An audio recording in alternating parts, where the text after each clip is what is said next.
The Wildest Dream.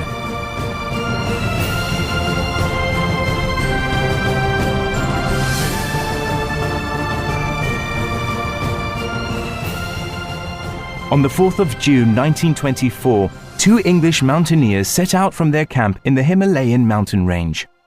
Their goal was to be the first people to reach the summit of Mount Everest, the tallest mountain on Earth.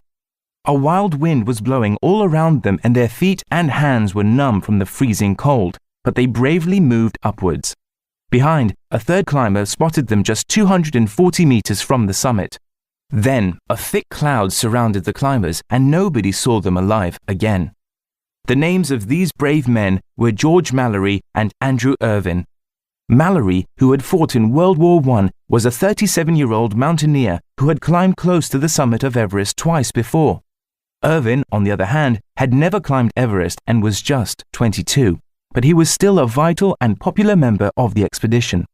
But were Mallory and Irvine the first people to conquer Everest, 29 years before Edmund Hillary and Tenzing Norgay achieved the feat in 1953? Perhaps. We'll never know, but we do have some clues.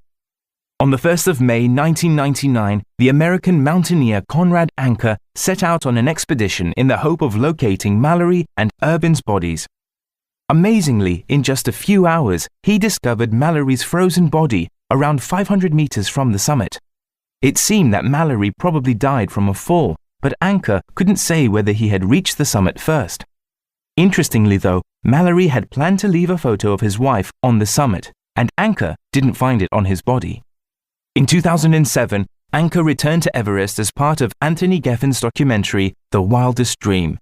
This amazing film shows Anker climbing up Everest using equipment that mountaineers used at the time of Mallory's expedition. Anker failed to reach the summit using this outdated equipment and suspects that Mallory and Irvine probably didn't either. But we still don't know for certain. Some people say that finding Irvine's body could solve the mystery since he had a camera and logbook on the day of the climb. But even if they didn't make it, coming so close was a huge accomplishment. Today, Mallory and Irvine are mountaineering heroes, ordinary men who try to achieve the wildest dream.